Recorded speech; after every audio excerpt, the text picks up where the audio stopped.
Welcome back. This weekend, the hurricane season begins. The start of summer is still weeks away, and already temperatures for all of May have been running above normal.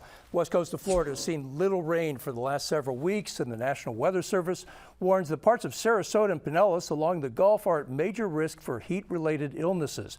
That, coupled with NOAA forecasters' predictions for a more active hurricane season of 17 to 25 named storms, we could be in for a dangerous summer. And here to tell us more of what we can expect and why this is happening is WFLA TV's chief meteorologist and climate specialist, Jeff Berardelli. Jeff, welcome to Florida this week. Glad to be here. All right, so tell me, the Florida Climate Center says the first 5 months of this year are the warmest on record. Is this a temporary blip or is this a trend? This should be the new norm. I mean, it is the new norm. Part of this, obviously, is climate change. Part is driven by natural variability like El Nino and La Nina. But we should just get used to this. You know, about 50 years ago, we used to average around 60 days at 90 or above in Tampa proper. Now we average 120 days per year of 90 and above. So we've doubled that. Part of that is urban heat island, right? Because the urban area is expanding and we're building a lot and it traps more heat. But part of that is human-caused climate change and the fact that the Gulf of Mexico and Tampa Bay is warming. Why are you convinced that this is human-caused? All the evidence points in that direction. I mean, and what we predicted to happen, let's say in the 1980s, 1970s, is exactly what's happening.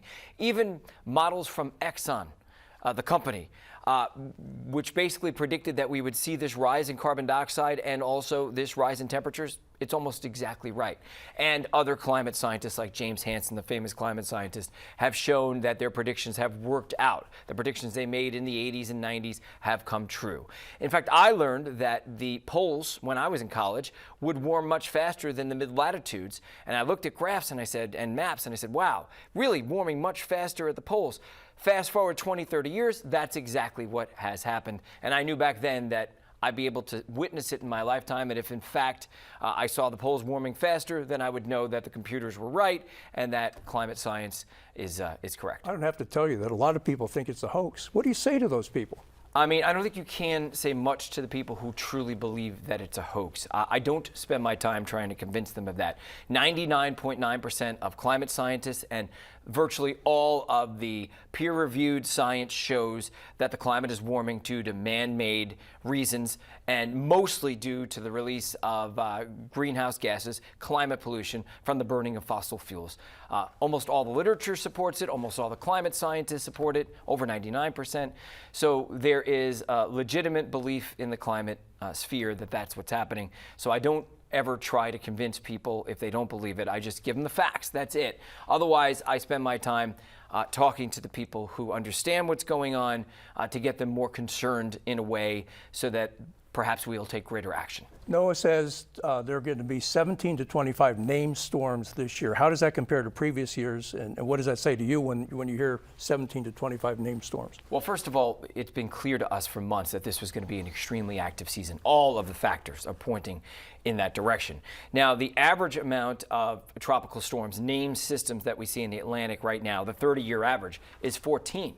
But over the past 5 years, we've seen closer to 20. Even last year, which was an El Nino year, we should have seen less storms. We still had 20. The oceans are warming. The oceans are at record temperatures right now in the Atlantic, not just the whole basin, but record warm in the main development region, record warm in the Caribbean, record warm in the Gulf of Mexico. At the same time, we've lost El Nino, which typically helps us in the Atlantic, and we've gained La Nina, or gaining La Nina in the Pacific Ocean, which means that the warmer basin is the Atlantic by far. And so that tends to spur activity in the Atlantic Ocean. Plus, we lose the wind shear also when we gain La Nina. So all the factors lining up for what's to be probably one of the most active hurricane seasons we've seen. Is La Nina ever good news when you hear that?